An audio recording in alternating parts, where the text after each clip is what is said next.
하나님께서 친히 만들어 주셨던 그 돌판이 담겼던 이 법궤, 이 법궤를 만약에 지금 여러분들이 찾는다고 한다면 얼마의 가치를, 얼마의 값을 매길 수 있을까요?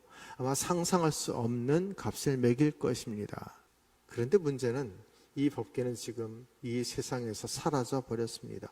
언제 사라졌는지, 어디로 사라졌는지 아무도 모릅니다. 하나님은 더 분명하고 확실한 하나님의 임재와 실존을 우리에게 주시기 위해서 이 상징에 불과했던, 상징적인 의미였던 법궤를 사라지게 하시는 것입니다. 복음이 선포되면서 율법이 그림자가 되었던 것처럼 예수 그리스도께서 우리에게 오심으로 말미암아 이제 이 법궤는 더 이상 구원의 역사, 생명의 역사를 이루어갈 수 있는 것이 아니라는 것을 하나님은 우리에게 보이시기 위해서 그 법궤를 사라지게 하시는 것입니다. 아니, 하나님이 숨겨 놓으시는 것입니다. 이제는 법궤가 아니라 예수 그리스도이시다. 하나님이 이 법궤를 통해서 말씀하시고 보여주시는 것을 이제 하나님은 예수님을 통해서 더 분명하고 확실하게 보여주셨고 말씀해 주셨습니다. 물론 법궤와 예수님은 똑같지 않습니다. 그러나 하나님 구약시대의 법궤를 통해서 말씀하셨던 그 말씀이 이제 신약의 시대로 넘어와서 예수님을 통해서 우리에게 동일하게 말씀하고 있는 것입니다. 그 말은 구약의 법궤는 곧 신약시대의 예수님과 같은 것이다 라는 겁니다. 그런데 그 예수님과 같은 그 법궤를 웃사가 자기 손으로 위에서 붙잡고 조종하려고 했으니 이것이 얼마나 큰 죄가 될까요? 그런데 이런 일이 가이사라 빌립보에서도 일어났습니다. 주님은 제자들 그곳으로 데리고 가셨습니다. 그리고 거기에서 묻습니다. 얘들아, 사람들이 나를 누구라고 부르느냐? 그렇게 물었더니 제자들이 더러는 엘리야, 더러는 예레미야 선지자 중에 한 사람이라고 이야기합니다.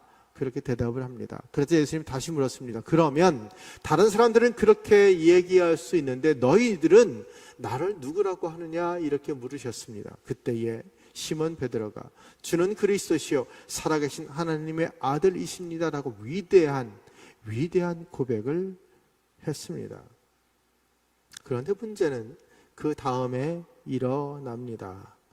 제자들이 이런 고백을 했을 때 예수님께서 비밀을, 당신이 이 땅에 오신 그 하나님의 섭리를 이야기합니다. 이렇게 내가 고난을 받고 죽게 될 것이라고 이야기를 했더니 그 말을 듣고 있던 베드로가 뭐라고 얘기합니까? 마태복음 16장 22절 말씀을 보십시오. 베드로가 예수를 붙들고 항변하여 이르되 주여 그리 마옵소서 이 일이 결코 주께 미치지 아니하리이다. 그냥 이 말씀을 문자로만 보면 베드로가 정말 예수님을 위하여서 이렇게 말했구나라고 생각할 수 있습니다. 그런데 이 베드로의 이 말은 완전히 하나님의 뜻을 거스리는 불신앙의 그런 말이었습니다. 여러분, 주님의 오심은 기적을 위해서가 아닙니다. 하나님은 죽으면 끝이 아닌 영원한 생명을 주시고 하나님과 함께 영원히 살 수 있도록 하시기 위해서 예수 그리스도를 이 땅에 보내셨고 그 길이 십자가에서 죽으시는 것이고 부활하시는 것이라는 것을 말씀하시는 것입니다. 그런데 베드로는 그렇게 되는 것을 우리가 막겠다는 것입니다. 여러분, 엄청난 착각입니다. 유대인들은, 제자들은 자신들이 생각했던 메시아가 있습니다. 이제 로마로부터 우리를 구원해 줄 수 있을 것이라고 생각을 했습니다. 그가 우리가 원했던 메시아라고 생각을 했다는 것입니다. 그런데 예수님은 그들이 원한 메시아가 아니라 하나님이 말씀하시는 그 길을 걷겠다는 겁니다. 그 말을 들었던 베드로가 그렇게 하지 말라고 항변하고 막아섰습니다. 자, 여기서 우리 베드로와 웃사의 공통점이 무엇인가를 생각해 보십시오. 그들의 공통점이 무엇입니까? 베드로는 예수님을 붙잡았습니다. 웃사는 법궤를 붙잡았습니다. 베드로는 자기 힘으로 예수님을 붙잡고 흔들었습니다. 웃사도 자기 힘으로 흔들리는 법궤를 붙잡았습니다. 자기 힘으로, 자기 뜻대로. 베드로와 웃사는 자신들의 뜻을 이루기 위해서 하나님을 붙잡고 흔들어 버렸다는 말입니다. 여러분, 우리 착각이 무엇인가요? 우리가 기도했으니 하나님은 오케이, 사인만 하라는 것이 아닐까요? 쉬지 말고 기도하라 해서 내가 하나님 쉬지 않고 기도했으니 하나님 사인해 주세요. 이것 아닌가요? 여러분, 여러분의 기도가 하나님 위에 있습니까? 아닙니다. 하나님이 우리 기도 위에 계시고 하나님은 우리의 기도를 들으시는 분이시지 우리 기도에 무조건 오케이 하고 사인하시는 분은 아니십니다. 인생의 어떤 결과가 아니라 그 삶의 과정 속에서 하나님과 깊은 영적인 교제를 맺고 살아가십시오. 이것이 진정한 복이고 이것이 진정한 신앙인이 걸어가야 되는 믿음입니다.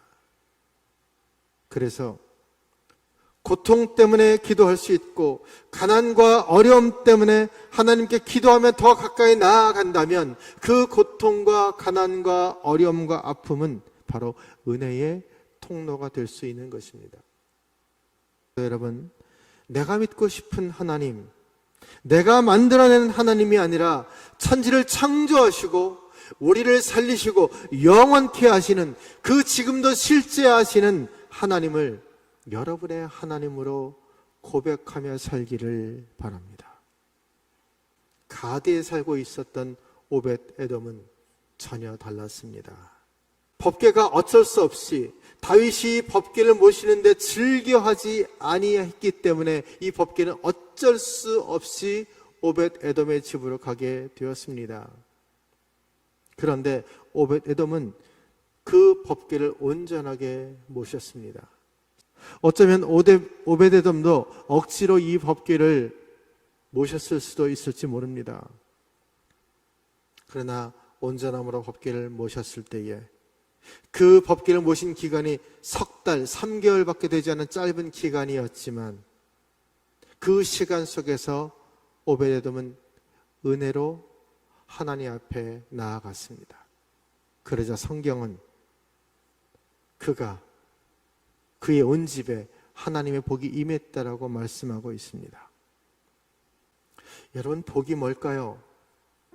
부유하고 건강하고 근심 없이 사는 것도 분명히 복이 될 것입니다. 그러나 더 큰 복은 하나님께서 친히 나의 이름을 불러주시며 내 사랑하는 아들아, 내 사랑하는 딸아 하며 우리를 당신의 가슴에 안아주시는 것이 아닐까요? 바라기는 여러분의 인생이 하나님의 품 안에서 온전히 살아가시기를 바랍니다. 그래서 오벳 에돔이 받았던 그 복이 여러분 가정에 온전하게 임하시기를 주님의 이름으로 축복합니다.